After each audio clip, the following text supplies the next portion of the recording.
Venkateswara gold తాకట్టులో ఉన్న మీ బంగారాన్ని విడిపించి కొనబడును.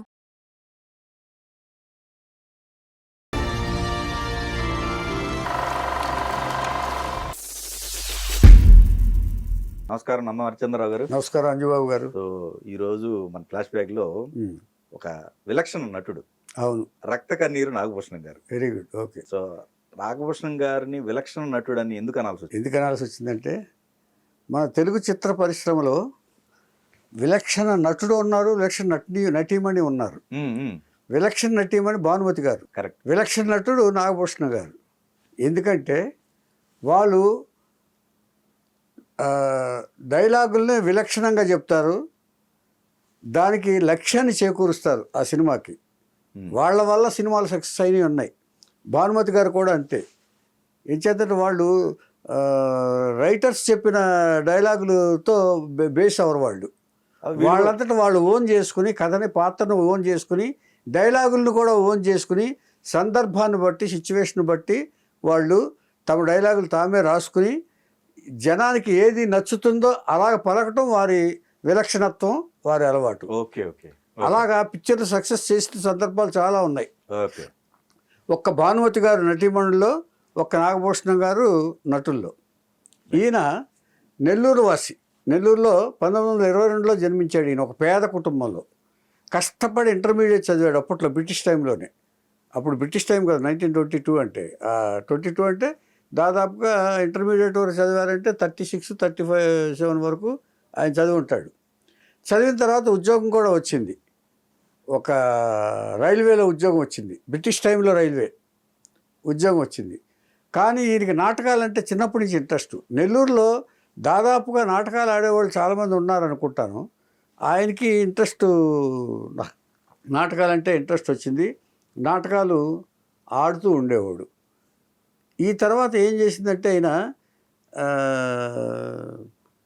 ఈ 1941లో, సరే వ్యక్తిగత జీవితానికి వస్తే 1941లోనే ఆయన నాటకాలు ఆడుతుండగా, ఈయన ఆత్రేయ గారి కప్పల నాటకం లేదు, జీవరలక్ష్మి మిక్కిలినేని గారితో కూడా ఆడారు. ఈయన నాటకాల్లో అనుభవం చాలా ఉంది. ఇది తెలిసిన ఈ కమ్యూనిస్ట్ పార్టీ వాళ్ళు, బెజవాడలో ఉన్న కమ్యూనిస్ట్ పార్టీ వాళ్ళు సినిమా తీయాలనుకున్నారు. సినిమా తీయాలనుకుని ఈ వామపక్షాలు ఈ భావాలు ఈయనకి, నాగభూషణ గారికి అమితంగా ఉన్నాయి. ఈయన స్ట్రైట్గా మాట్లాడటం, ఈయన డైలాగ్, వ్యంగ్య సంభాషణలు ఇవన్నీ తెలిసిన వామపక్షం వారు, వాళ్ళ కమ్యూనిస్ట్ పార్టీ వాళ్ళు సినిమా తీద్దాం అనుకుని పల్లెటూరు అనే సినిమా తీస్తూ, ఈయన నాటకానుభవం ఉంది, నాటకాలు చూశారు కాబట్టి ఈయన్ని ఆర్టిస్ట్గా పల్లెటూరులో ఇంట్రడ్యూస్ చేశారు. అప్పటికి ఇది అయిపోయిందండి, రక్త కన్నీరు అయిపోయిందా? ఇంకా రాలా, ఇంకా దానికి వస్తున్నా. Okay okay. ఇంకా దానికి రాలా. ఆయన సినిమాల్లోకి వచ్చిన తర్వాతే రక్త కన్నీరు. ఓకే. ఇది బిగినింగ్ లైఫ్ నేను చెప్పేది. రైట్. ఓకే. ఏమండి, ఇలా జరుగుతున్న దాంట్లో ఈయన సుబ్బరత్నం అనే ఆవిడని ఫస్ట్ 1941లో పెళ్లి చేసుకున్నారు. ఆవిడ అనారోగ్యరీత్యా అకాల మరణం పొందారు. ఆ తర్వాత శశిరేఖ అనే ఆవిడని పెళ్లి చేసుకున్నారు. ఆ తర్వాత ఆవిడ కూడా ఏమైందో మనకి పూర్తి డీటెయిల్స్ తెలీదు. కానీ మూడో భార్య మాత్రం రక్త కన్నీరులో సీత. దాని గురించి తర్వాత చెప్తా మీకు. ఓకే. సీత ఎలా వచ్చిందో. ఓకే. ఏమండి, ఈయన యొక్క స్పెషాలిటీ ఏంటంటే జనరల్గా విలన్ క్యారెక్టరే వేస్తాడు కదా ఈయన. ఈయన విలన్ అంటే ఏంటి? హీరోతో ఫైట్లు చేసి, ఆయన ముప్పు తిప్పులు పెట్టి, దుర్మార్గాలు చేసి, విలన్ బాధ పెట్టి, ఆ తర్వాత ఓడిపోవటం కదా. ఫైట్లు చేస్తారు. లాస్ట్లో క్లైమాక్స్ ఫైట్ ఒకటి ఉంటుంది. తర్వాత లాస్ట్లో పోలీసులు వస్తారు. ఇవన్నీ తెలిసిన విషయాలు. అరెస్ట్ చేస్తారు, వెళ్ళిపోతారు. కానీ ఈయన డైలాగులతోటి ఈ హీరోని ముప్పు తిప్పులు పెట్టే క్యారెక్టర్స్ చేశాడు. ఇది తన డైలాగులే విలనిజం. Okay okay. ఫైట్లు చేయడు ఈయన, కదలకుండా డైలాగులు చెప్తాడు, వ్యంగ్య సంభాషణలు చెప్తాడు. ఈయన సందర్భాన్ని తగినట్టు తనకు తను మార్చుకుని డైలాగులు చెప్పి, డైలాగులతోటే హీరోని పడగొట్టి, ఆయనకు కావాల్సింది హీరోకి అనుకూలంగా వెళ్ళి తనకు కావాల్సిన విధంగా రాబట్టుకుని చేసే క్యారెక్టర్లు, ఇంటెలిజెంట్ క్యారెక్టర్లు ఎక్కువ చేశాడు ఈయన నాగభూషణం గారు. నాగభూషణం గారు డైలాగులు ఎప్పుడన్నా వింటే మీరు తెలుసుకుంటారు. అడవి రాముడిలో కూడా చరిత్ర అడక్కు, చెప్పింది చెయ్యి అంటారు. తర్వాత మంచి మనసులో గుర్తుందో గుడ్డిదాన్ని ఎవడు పెళ్లి చేసుకుంటాడు అంటాడు. మీకు అర్థమైందా? ఈ మాడ్యులేషన్ ఎలా వచ్చిందంటే ఈయనకి రష్యన్ రచయిత స్టాన్ విస్కీ అని ఒక రచయిత రాసిన మాడ్యులేషన్ అనే బుక్ చదివాడు ఈయన. ఆ, ఈయన అప్పుడే బ్రిటిష్ ఇంటర్మీడియట్గా చదివింది, ఉమ్, బాగా ఎడ్యుకేషన్ ఉంది. ఆ మాడ్యులేషను డిఫరెంట్గా ఉండాలని ఫీల్ అయ్యాడు, భావించి తన మాడ్యులేషన్ డెవలప్ చేసుకున్నాడు నటించేటప్పుడు. నాటకాల్లో కానీ, నాటకాల్లో ఒక స్పెషలైజేషను చేశాడు ఈయన నాగభూషణం గారు. అందరిది ఒక ఎత్తు అయితే ఈయనది ఒక ఎత్తుగా ఉండేది. ఇలాగా జరుగుతుండగా ఈ పల్లెటూరు సినిమా చేశారు కదా, ఆ తర్వాత సినిమాల్లో మామూలుగా క్యారెక్టర్లు వచ్చినాయి. తర్వాత ఏది నిజం అనే సినిమా కూడా ఈయన హీరోగా చేశాడు, రాష్ట్రపతి అవార్డు వచ్చింది డబ్బులు రాకపోయినా. ఇలా జరుగుతుండగా సినిమాల్లో ఈ బ్రేక్ ఎక్కడ వచ్చింది, మంచి మనసుల సినిమాతో ఈయనకి బ్రేక్ వచ్చింది. ఓకే. మంచి ఇప్పుడు- మనసు ఇప్పుడు ఏది నిజంకి ఈయన ప్రొడ్యూసర్ గా ఉన్నారండి, ఏమన్నా ఓన్లీ హీరోగా చేశారు? ఓన్లీ హీరోగా చేశాడు, ఓన్లీ హీరో, హీరోగా చేశాడు. హీరోగానే హీరో అవార్డు అంటే ఈయన కూడా పార్ట్ ఉందండి, ఓకే. పార్ట్ ఉంది. ఓకే. ఏమండి ఉమ్, తర్వాత తలవార్ సినిమా చాలా సినిమాలు తీశాడంటే, ఈయన సినీ కెరీర్ తీసుకుంటే నాటకాలు రాయడానికి సినిమా తీశాడు. నాటకాలు రాయడానికి సినిమా తీసి తర్వాత ఒకే కుటుంబం అని మీకు గుర్తుందో లేదు, ఎన్టీఆర్ తోటి ఉమ్, ఉమ్, భీమ్ సింగ్ డైరెక్షన్లో తీశాడు. ఓకే. పావమన్నిప్పు అనే తమిళ సినిమాని రైట్స్ కొని ఒకే కుటుంబాన్ని సినిమా తీసి అందులో దాసరి నారాయణరావు గారు డైలాగ్ రైటర్గా ఇంట్రడ్యూస్ అయ్యి నాగభూషణం గారు కూడా ఎంకరేజ్ చేశారు అప్పట్లో. ఓకే. ఉమ్, అది ఒక ఎపిసోడ్లో చెప్పాను నేను, నాగభూషణం గారు డైరెక్షన్ ఇస్తానని చెప్పి దాసరి గారికి ఇవ్వలేదు. కరెక్ట్ అండి, మనం దాంట్లో చర్చించుకున్నాం. దాంట్లో దాసరి గారి ఇష్యూలో Correct. చర్చించుకున్నాం. Yes, yes. Dasari Narayana గారి చేత స్క్రిప్ట్ రాయించుకున్నాడు ఈయన. స్క్రిప్ట్ రాయించుకో, కరెక్ట్. రాయించుకున్నాడు. అవునవును, అదే నాటకాలు రాయడం కరెక్ట్. అనుకుంటాను. Okay, okay. ఏమండి ఆ, ఆ, ఈ సినిమా కెరీర్ ఆ, తర్వాత మంచి మనసులో ఈ డైలాగులు బాగా వచ్చింది, ఆ మాడ్యులేషన్స్. ఉమ్, ఇక మాడ్యులేషన్ ఎలాగొచ్చి ఈ సినిమాలు జరుగుతున్నాయి. మంచి మనసుల దగ్గర నుంచి ఇక రామారావు గారికి చాలా ఇష్టం ఈయన డైలాగులు అంటే. రామారావు గారు తన ప్రతి పిక్చర్, ఉమ్మడి కుటుంబం దగ్గర నుంచి ప్రతి పిక్చర్లోనూ కోడలు దిద్దిరి కాపురం వరకు ప్రతి పిక్చర్లో నాగభూషణం గారు ఉన్నారు. ఉమ్, నాగేశ్వరరావు గారు ఒకసారి అన్నారు, ఏమయ్యా నాగభూషణం, నువ్వు నన్ను ఎన్టీఆర్ని కూడా గడగడలాడించేటట్టు నీ డైలాగ్ మాడ్యులేషన్ తోటి అని నవ్వుతూ అనేవాడంట. ఆయన జోక్ చేసేవాడంట నాగేశ్వరరావు గారు ఓకే. నాగభూషణం గారిని. సో అంతటి ప్రత్యేకత కలిగిన డైలాగ్ డెలివరీ నాగభూషణం గారిది, అది తెలిసిన అందరికీ తెలుసు. సరే, ఈ డైలాగ్ డెలివరీ ఎలా వచ్చింది ఈయనకి? రైట్. ఏమండి మీరు ఏదో అడగబోయారు. అదే అడగబోతాం. ఇప్పుడు ఆ బుక్ అన్నారు కదా మీరు, స్టాన్విస్కి మాడ్యులేషన్ బుక్ కాకుండా కాకుండా ఇప్పుడు ఈయన తమిళనాడులో సినిమాలు డెవలప్ అవుతూ సినిమాలు చేస్తూ ఉండగా ఈయన సినిమాల కంటే ఒకసారి ఎంఆర్ రాధా గారు రక్త కన్నీర్ డ్రామా ఆడాడు, ఆయన చూశాడు. ఆయన రక్త కన్నీర్ చూస్తే నా క్యారెక్టర్ చాలా పనికొచ్చేటట్టుంది ఎంఆర్ రాజా అని 2-3 సార్లు చూశాడు. 2-3 సార్లు చూస్తే ఇది ఆడాలని చెప్పేసి రైట్స్ కోసం ఎంఆర్ రాధా దగ్గరికి వెళ్ళాడు. ఎంఆర్ రాధా అంటే తెలుసు కదా మీకు, తమిళ ఆర్టిస్ట్ ఎంజీఆర్ని పిస్టల్తో కాల్చి చంపబోయిన వ్యక్తి ఎంఆర్ రాధా తమిళనాడులో పెద్ద సెన్సేషన్ అప్పట్లో. ఈ రాధారవి వీళ్ళందరూ తెలిసే ఉంటుంది ఆర్టిస్టులుగా. ఏమండి అయిన తర్వాత ఎంఆర్ రాధా దగ్గరికి వెళ్ళి, సార్ నేను ఇలాగా నాటకాలు బాగా వేస్తాను, నేను నాటకాలంటే ఇంట్రెస్ట్ నాకు, మీరు వేసిన రక్త కన్నీరు నాకు బాగా నచ్చింది, అని చేత నేను దాన్ని వేద్దాం అనుకుంటున్నాను, మీరు పర్మిషన్ ఇస్తే ఆ స్క్రిప్ట్ ఇస్తారా అన్నాడు.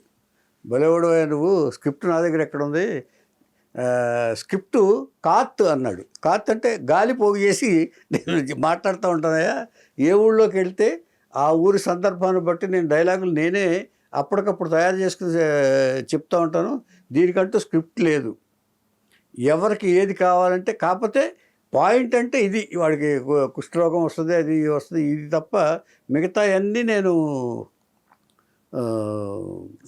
సందర్భానుసారం ఏ ఊరికి వెళ్తే ఆ ఊరి సందర్భాన్ని బట్టి నేను రాస్తూ ఉంటాను అన్నాడు. అమ్మ ఇది భలే ఉందనుకున్నాడు ఈయన. ఈ రైట్స్ అక్కర్లేక అప్పటి నుంచి మొదలుపెట్టండి ఈయన. ఏ ఊరికి వెళ్తే ఆ ఊరు పెద్దలు పిలిచేవాడు. ముందు నాటకాలకు వెళ్తే ఏం చేస్తారంటే వీళ్ళకి విడిదిస్తారు.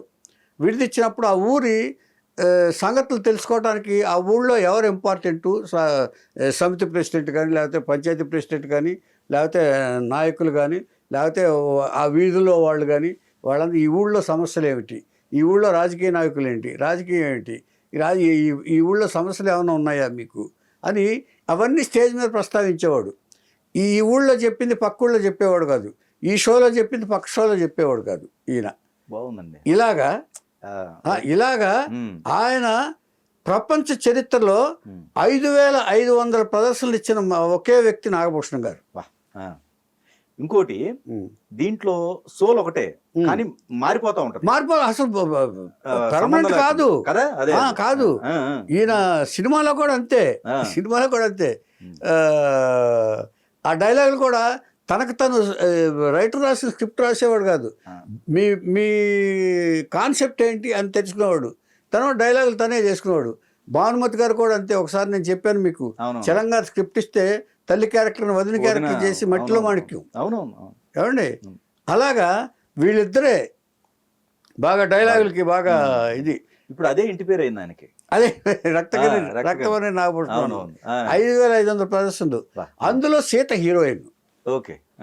ఇప్పుడు వీళ్ళిద్దరు అయిపోయిన తర్వాత ఆయనకి 2 కుమారులను 2 కుమార్తెలు ఉన్నారు. సీత ద్వారానే ఫైనల్గా ఆయన హైదరాబాద్లో సీత ద్వారానే ఉన్నారు ఈయన. ఓకే. ఈయన ఇంకా చెప్పుకోవాల్సిన విషయాలు ఏంటంటే, ఈ వ్యక్తిగత జీవితంలో సీత 3వ భార్య. ఆవిడతోనే ఫైనల్ ఎండ్ వరకు ఆవిడతోనే కాపురం చేశాడు. హైదరాబాద్లోనే ఉన్నాడు ఆయన. హిమాయత్ నగర్లో కాపురం చేశాడు కూతురు. ఈ నేను మేకప్కి ఎంత ఇంపార్టెన్స్ ఇస్తాడంటే అండి, ఈయన కృష్ణ గారు నేననే సినిమాలో తల్లి కూతురు యాక్ట్ చేశాడు త్రిపాత్రాభినయం. తల్లి ఈయనే, కొడుకు ఈయనే. ఓకే. నాగభూషణ్ గారు తల్లి క్యారెక్టర్, ఆడ క్యారెక్టర్. ఆ తర్వాత బ్రహ్మానందం దేంట్లోనే చేశాడు నానం క్యారెక్టర్లో. ఈ మధ్యకాలంలో ఇన్స్పిరేషన్ ఆయనే. ఫస్ట్ నాగభూషణ్ గారు చేశారు. మేకప్కి ఎంత ప్రాధాన్యత ఇస్తాడంటేనండి, ఒకసారి ఆడ క్యారెక్టర్ మేకప్ వేసుకుని కారు బయలుదేరిపోవచ్చు షూటింగ్కి, కారు రావద్దన్నాడు, ఎవరు రావద్దన్నాడు. గేట్ తీసుకుని తను రోడ్డు మీదకి వెళ్ళిపోయాడు. రోడ్డు మీదకి వెళ్ళిపోయి ఒక 500 మీటర్లు వెళ్ళి మళ్ళీ వెనక్కి వచ్చాడు. మీరు వెనక అప్పుడు రమ్మన్నాడు కారు తీసుకుని. ఏంటి సార్, ఎందుకు సార్ మీరు ఇలా వెళ్ళారంటే, ఏం లేదా నా క్యారెక్టర్ని ఎవరైనా అనుమానపడతారా, లేకపోతే నేను మగాడిని గుర్తిస్తారా లేదా ఆలోచన, ఎవరు గుర్తుపట్టలేదు, నా మేకప్ ఓకే పెర్ఫెక్ట్ అని చెప్పేసి షూటింగ్ వెళ్ళిపోయాడు. సో ఇంతటి ఎక్కువ కాన్సన్ట్రేట్ చేసే మనిషి ఈయన నాగభూషణ్ గారు. ఏమండి, అంటే అంత సిన్సియర్గా ఉండబట్టే 5,500 ప్రదర్శనలు. ఈయనకి సినిమాలు లేవనే ఇబ్బంది లేదు. సినిమాలు లేకపోతే నాటకం. ఒకే రాత్రిలో 2 ప్రదర్శనలు ఇచ్చిన సందర్భాలు ఉన్నాయి. రక్తకన్నీరు ఎక్కడికైనా అవకాశం ఉందా? వన్స్ మోర్ అంటే, వన్స్ మోర్ అనే దానికి అర్థం నాగభూషణం గారి ద్వారా తెలిసింది అక్కడ వన్స్ మోర్. కానీ ఇక్కడ అండి, ఇప్పుడు సినిమాల్లో ఎంత బిజీగా ఉంటారు కదా, మరి అక్కడ నాటకాల్లో టైం వేస్ట్ అనిపించుకోలేదైనా? ఏం లేదు, టైం వేస్ట్ అనిపించుకోవాలా. ఎందుకంటే ఇక్కడికంటే ఎక్కువ అక్కడ క్రేజ్ వచ్చింది. ప్రజల్లోకి వెళ్ళటం అంటే ఈయనకి ఇష్టం. ఓకే. సినిమాలు ఎంత క్రేజ్ వచ్చిందో దానికి డబుల్ క్రేజ్ నాటకాల్లోనే ఎక్కువ క్రేజ్ వచ్చింది. ఓకే. ఎంచేది లేకపోతే 5,500% మొత్తం ఆంధ్రదేశం మొత్తం తిరిగి ఎక్కడ ఏ ఊళ్ళో వెళ్తే ఆ ఊళ్ళో నీరాజనాలు పట్టారు. నేను కూడా చిన్నప్పుడు ఒకసారి ఆయన చూశాను నేను మా ఊళ్ళో. ఈ సీతాను ఈయన వచ్చి మేడ మీద అలా కనపడితే జనాల కింద నుంచి చూస్తూ నేను ప్రత్యక్షంగా చూశాను ఆయన్ని.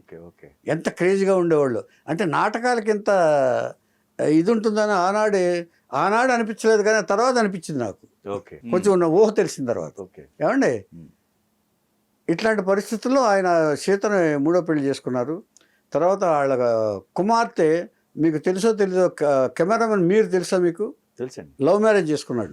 ఎవరు? నాగభూషణ్ గారు అమ్మాయిని. మీరు గారు నాతో షేర్ చేసుకున్నారు. మీరు గారు పెళ్లి చేసుకున్నారు. ముందు వీళ్ళు ఇంటర్వ్యూ చేశారు వీళ్ళు, ఆ తర్వాత ఈ అమ్మాయిని వాళ్ళు ఇంటర్వ్యూ చేశారు. మీరు గారు ఫాదర్ మదర్ వాళ్ళు ఇద్దరికి ఒప్పుకున్న తర్వాత వాళ్ళు ఇచ్చేశారు. తర్వాత వీళ్ళ అబ్బాయి అంటే ఫైనల్గా చెప్పొచ్చేది ఏంటంటే, వీళ్ళ అబ్బాయి ఏం చేశాడంటే, నాన్నగారు ఇలా ఈ ఫైనల్ స్టేజ్లో సీతగారితో ఇక్కడే ఉన్నాడు హిమాయత్ నగర్లో. కూతురు వాళ్ళు ఇక్కడే ఉన్నారు, పిల్లలందరూ ఇక్కడే ఉన్నారు కాబట్టి మనవాళ్ళతో వాళ్ళతో ఆడుకుంటూ ఇక్కడే ఎండ్ ఆఫ్ ది డేస్ ఇక్కడ గడుపుతుండగా కొడుకు ఏం చేశాడంటే, మెడ్రాస్ వెళ్ళి అప్పట్లో ఈయనతో నటించిన నటీనటులు అందరి దగ్గర బయట తీసుకుని ఒక ఏవీ తయారు చేశాడు. ఒక గంట ఏవీ ఈయన ఇచ్చేస్తున్నారు. ఏవీ తయారు చేసిన తర్వాత అది ఈయనకి చెప్పలా, నాగభూషణ్ గారికి చెప్పకుండా ఈయన అభిప్రాయాలను తీసుకుని ఒక ఏవీ తయారు చేసి క్లిప్స్ అన్ని తీసుకుని ఏవీ తయారు చేసి ఒకసారి సడన్గా పిలిచి మీరు ఒకసారి థియేటర్కి రావాలని చెప్పేసి ఆయన్ని థియేటర్కి తీసుకెళ్ళి చూపించి వేశారు. వేయంగానే ఆయన షాక్, చాలా ఆనందం, ఎమోషనల్ తట్టుకోలేకపోయాడు. ఎంత బాగా చేశారు, ఎంత గుర్తు చేశారా, నేను నా పాత రోజులన్నీ గుర్తుకొస్తున్నాయి అని కొడుకుని వాళ్ళని బిడ్డల్ని హక్ చేసుకుని ఇంటికి వచ్చారు.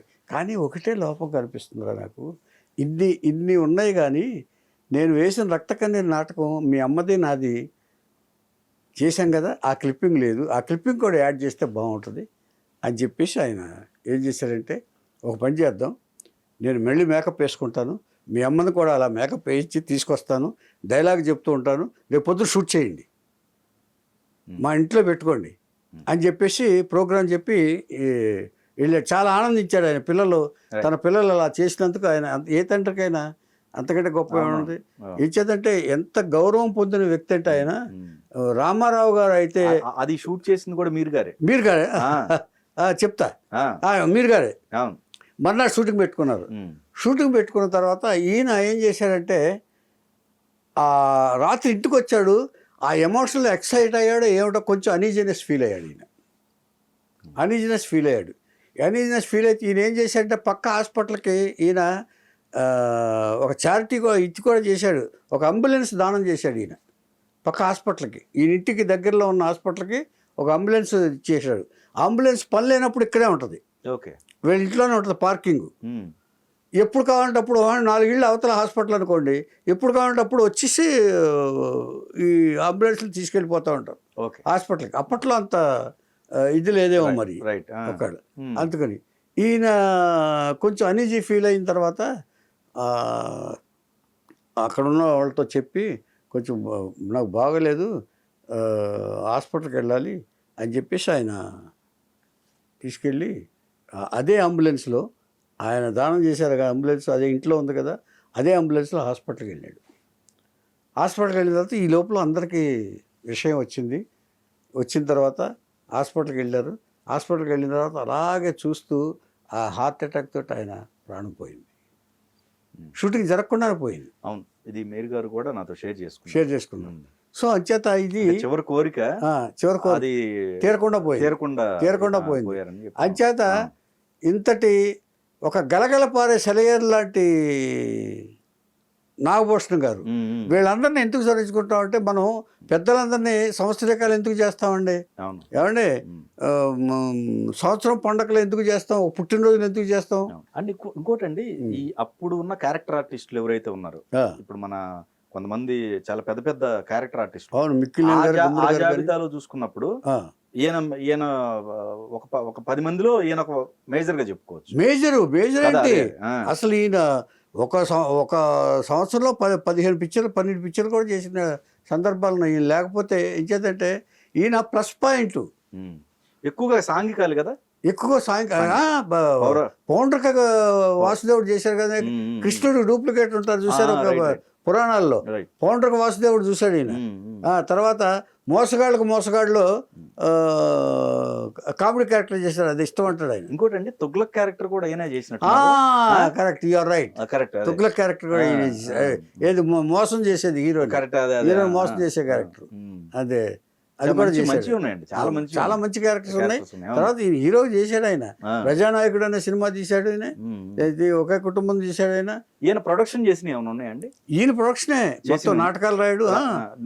లాస్ ఉన్నాయా లేకపోతే లాభం వచ్చినాయా అంటే అంత లాసేనండి కొంచెం. ఆయన ఒకే కుటుంబం ఒకటే, ఎన్టీ రామారావు గారితో ఇది, కానీ మిగతా అన్ని కొంచెం లాసే, ప్రాఫిట్ పెద్దగా.